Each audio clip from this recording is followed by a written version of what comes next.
नमस्कार मित्र आणि मैत्रिणींनो, आपण आज सर्वांसाठी अत्यंत महत्त्वाची न्यूज घेऊन आलेलो आहोत. आपल्या सर्वांना परिचय आहेच की आपण PWMPSC वालाच्या माध्यमातून महाराष्ट्रातील पुणे आणि छत्रपती संभाजीनगर या दोन ठिकाणी आपण रिअल टाइम टेस्ट जी आहे राज्यसेवा 2024 ची तयारी करणाऱ्या विद्यार्थ्यांसाठी ती आयोजित केलेली आहे. या परीक्षेचे हॉल तिकीट्स आता अवेलेबल झालेले आहेत. या हॉल तिकीट्सला आपण डाउनलोड करून परीक्षा देतेवेळी किंवा परीक्षेच्या वेळी आपण प्रवेश मिळवू शकता आणि आपली परीक्षा जी आहे ती राज्यसेवेच्याच एक्सपिरियन्स प्रमाणे देऊ शकता. ही जी परीक्षा आहे ती पुण्यातील अशोक विद्यालय आणि ज्युनियर कॉलेज सदाशिव पेठ येथे होईल आणि छत्रपती संभाजीनगर येथे Deogiri Institute of Engineering and Management Studies Deogiri campus Chhatrapati Sambhajinagar येथे होणार आहे. म्हणजे या दोन ठिकाणी ही टेस्ट होणार आहे. रिअल टाइम टेस्ट असणार आहे आणि निश्चितच सर्व विद्यार्थ्यांसाठी हा प्रश्न असा आहे की सर हॉल तिकीट्स आलेत पण डाउनलोड कसे करायचे. बरं, तर याच व्हिडिओच्या डिस्क्रिप्शनमध्ये आपल्याला डाउनलोड लिंक जी आहे ती उपलब्ध होईल. त्या डाउनलोड लिंक वरती क्लिक केल्यानंतर आपल्या समोर एक पेज ओपन होईल. डाउनलोड लिंकला ओपन केल्यावरती आपल्या समोर हे पेज जे आहे ते ओपन होईल आणि इथं असं the biggest test of India, बरोबर, the state PSC real test असा एक संदर्भ येईल. MPSC आणि BPSC रिअल टेस्ट असा संदर्भ आहे. 24 नोव्हेंबरची आपली टेस्ट आहे. त्यावेळी त्या पेजवरती आपल्याला कॅन्डिडेट लॉग इन करायचं आहे. ईमेल, एनरोलमेंट नंबर किंवा मोबाईल नंबर आणि पासवर्डने, किंवा नवीन रजिस्ट्रेशन असेल त्या संदर्भात. मग ईमेल आणि पासवर्ड टाकला, बरोबर, ईमेल आणि पासवर्ड की आपलं लॉग इन होणार आहे. ते लॉग इन झाल्यानंतर आपल्या समोर अशा प्रकारचं पेज ओपन होईल, बरोबर, की माय ॲप्लिकेशन, बुकमार्क्स अँड डॉक्युमेंट्स. त्याच्यामध्ये माय ॲप्लिकेशन असा ऑप्शन असणार आहे. त्या माय ॲप्लिकेशनमध्ये म्हणजे पहिल्याच ऑप्शनमध्ये आपला डमी टेस्ट आणि इथं बघा 24/11/2024 ॲडमिट कार्ड जो आहे त्या ॲडमिट कार्ड आपल्याला उपलब्ध झालेला आहे. त्या ॲडमिट कार्ड समोर आपल्याला डाउनलोड ॲडमिट कार्ड असा ऑप्शन असली, त्या डाउनलोड ॲडमिट कार्डवर आपण ज्यावेळेस क्लिक करू त्यावेळेस आपलं हॉल तिकीट जे आहे ते डाउनलोड होईल आणि PDF फॉर्ममध्ये आपल्या समोर येईल. ते आल्यानंतर आपण ते सेव्ह करून ठेवायचं आहे आणि परीक्षेच्या वेळी वापरायचं आहे. जसं आपण पाहू शकतो त्या पद्धतीने जर विचार केला तर ही MPSC ची रिअल टाइम टेस्ट असणार आहे. या टेस्टचा अनुभव अगदी MPSCच्या परीक्षेप्रमाणेच असणार आहे. त्यामुळे या परीक्षेसाठी जे जे रूल्स आणि रेग्युलेशन्स आहेत ते देखील MPSCच्या परीक्षेप्रमाणेच असणार आहे. MPSCच्या परीक्षेला जसं आपल्याला एक आयडेंटिटी प्रूफ न्यावा लागतो तसंच ओळखीच्या पुराव्यासाठी आपण आपल्या PWMPSC वालाच्या रिअल टेस्टसाठी सुद्धा परीक्षेच्या वेळी पुराव्यासाठी खालीलपैकी कोणतंही एक मूळ ओळखपत्र सादर करणं अनिवार्य असणार आहे. ज्यामध्ये आधार कार्ड किंवा निवडणूक आयोगाचं ओळखपत्र किंवा पासपोर्ट किंवा पॅन कार्ड किंवा स्मार्ट कार्ड प्रकारचे ड्रायव्हिंग लायसन्स असं कोणतंही एक डॉक्युमेंट्स आपल्याकडे असणं आवश्यक आहे.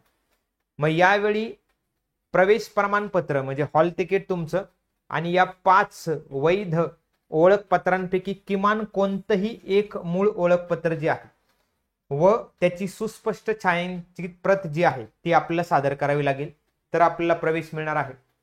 बरोबर, त्या अनुषंगाने आपलं जर काही अडचण असेल तर तिथल्या PW एक्झिक्युटिव्हला आपण जाऊन या संदर्भात तो प्रश्न जो आहे तो मांडू शकता. त्यावरती तोडगा नक्की काढण्यात येईल.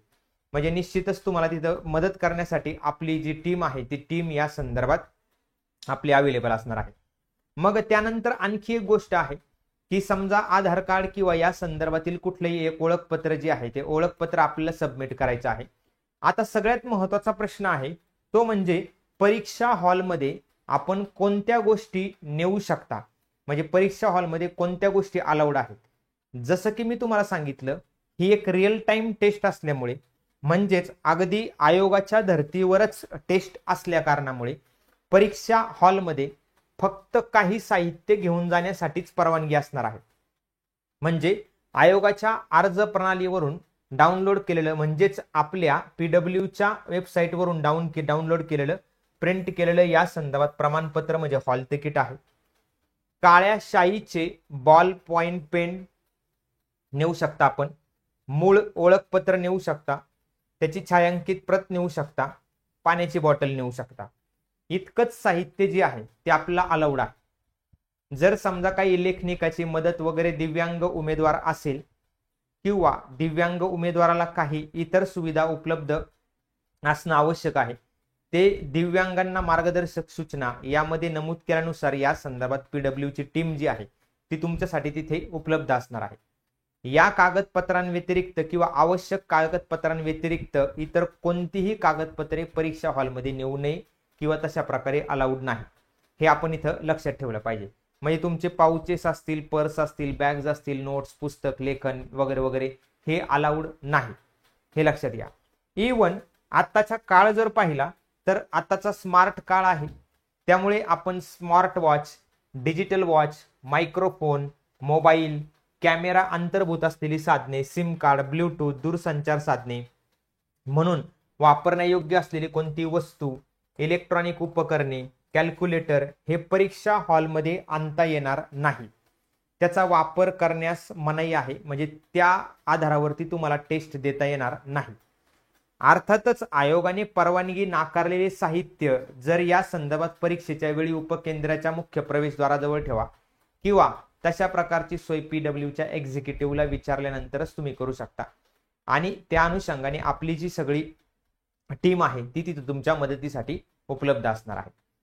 मग आता कार्बनलेस उत्तरपत्रिकांच्या बाबतीत सुद्धा काही विशेष सूचना आहे. जी उत्तरपत्रिका आहे ती काळजीपूर्वक हाताळा. ती चुरगळू नये, फाडू नये किंवा टाचणी टॅगने छिद्र पडू नये. बरोबर, घामाने किंवा धुळीने खराब होणार नाही याची दक्षता घ्या. उत्तरपत्रिकेवरील माहिती भरण्यासाठी योग्य उत्तराचे वर्तुळ छायांकित करण्याकरता फक्त काळ्या शाईचे बॉल पॉइंट पेनच वापरा. बरोबर. त्यानंतर पुरेसा दाब द्या जेणेकरून खालच्या त्या पेपरवरती सुद्धा उमटेल. त्यामध्ये उत्तरपत्रिकेवरील मजकुरामध्ये बदल करण्यासाठी व्हाईट फ्लुइड, ब्लेड किंवा तत्सम साधनांचा वापर करू नये. उत्तरपत्रिकेवरती परीक्षेचं नाव, बैठक क्रमांक, तुमचं प्रश्नपत्रिका क्रमांक, संच क्रमांक, प्रवेश प्रमाणपत्रावरती नमूद केलेला विषयाचा कोड म्हणजे सब्जेक्ट कोड आहे तो इंग्रजीमध्ये आणि अचूकपणे आपल्याला नोंद करायचा आहे, ज्यामुळे गोंधळ होणार नाही. उत्तरपत्रिकेवरती आपली ओळख स्पष्ट होईल अशा प्रकारचा कोणताही मजकूर लिहायचा नाहीये. कच्च्या जागी जिथं दिले त्याच ठिकाणी आपल्याला काम करायचं आहे. म्हणजे जिथं कच्च्या जागेसाठी दिलेलं आहे त्याच ठिकाणी काम करायचे, अन्य ठिकाणी काही लिहायचं नाही. इंग्रजी आद्याक्षरातील संच क्रमांक ABCD उत्तरपत्रिकेवरती विहित ठिकाणी अचूकपणे नोंद करायचा आहे आणि छायांकित करायचा आहे. जर उत्तरपत्रिकेवरती प्रश्नपुस्तिकेचा संच नसेल अचूक तर 0 गुण देण्यात येतात. मग आपण योग्य पर्याय कोणता आहे तर बघा इथं गोल केलेला आहे. योग्य अशाच प्रकारचा गोल करायचा आहे. हे असं क्रॉस करणे, टिक करणे किंवा अर्ध गोल करणे किंवा गोलच न करणे किंवा फक्त असा एक टिक करणे एका जागी, तर ते चालणार नाही. मग उत्तरपत्रिकेवरती प्रश्नांच्या उत्तराचे वर्तुळ जे आहे ते संबंधित वर्तुळ आवश्यक दाब देऊन छायांकित करायचं, जेणेकरून त्याचा छाप इम्प्रेशन जे आहे ते व्यवस्थित उमटेल. बरोबर, याची दक्षता घ्या. एका वेळी एकच वर्तुळ छायांकित करा. एकापेक्षा जास्त वर्तुळे म्हणजे एकापेक्षा जास्त गोल जर तुम्ही केले, छायांकित केले किंवा कोणत्याही प्रकारे तसा प्रयत्न केला तर प्रश्नाच्या उत्तराला चुकीचं उत्तर गृहीत धरण्यात येईल, म्हणजे चुकीचं उत्तर समजण्यात येईल, रद्द नाही होणार तो. मग पुढे उत्तर खोडता येणार नाही. नमूद केलेले उत्तर खोडून नव्याने नमूद केल्यास त्यामध्ये कोणताही बदल केला तरी चुकीचं धरलं जाईल. मूल्यांकन करताना उत्तरपत्रिकेमध्ये बरोबर उत्तरांनाच गुण दिले जातात. वस्तुनिष्ठ बहुपर्यायी स्वरूपाच्या प्रश्नांची दिलेल्या 4 उत्तरांपैकी योग्य उत्तरे प्रश्नपत्रिकेमध्ये असणारी प्रश्नांची योग्य उत्तरे उत्तरपत्रिकेमध्ये नमूद करा. आणि अन्यथा उत्तरपत्रिकेमधील 4 चुकीच्या प्रश्नांसाठी म्हणजे 25% मार्क कट होणार. 4 चुकीच्या प्रश्नांसाठी 1/4 जे आहे, म्हणजे 4 चुकीच्या प्रश्नांसाठी तुम्हाला 1 मार्क जो आहे तो 1 गुण वजा करण्यात येणार आहे. मग त्यामुळे ही जी काळजी आहे ही काळजी आपल्याला फार प्रकर्षाने घ्यायची आहे. मग त्यानंतर बाकीचे जे सगळे गोष्ट आहेत, बरं, त्या बाकीच्या सगळ्या गोष्टी आयोगाच्या रूल्स आणि रेग्युलेशन्स नुसारच होणार आहे. तर आपलं ओळखपत्र म्हणजेच आपलं आयडेंटिटी कार्ड आणि आपलं हॉल तिकीट जे आहे ते सगळ्यांनी डाउनलोड करणं या संदर्भात आपल्याला अनिवार्य आहे. ते कशा पद्धतीने करायचं हे तुम्हाला सांगितलेलं आहे. त्याची लिंक सुद्धा आपण डिस्क्रिप्शन बॉक्समध्ये टाकण्यास या संदर्भात प्रयत्न सगळ्या विद्यार्थ्यांसाठी जो आहे तो उपलब्ध करून दिलेला आहे तिथे, की कशा प्रकारे करायचं आहे ते.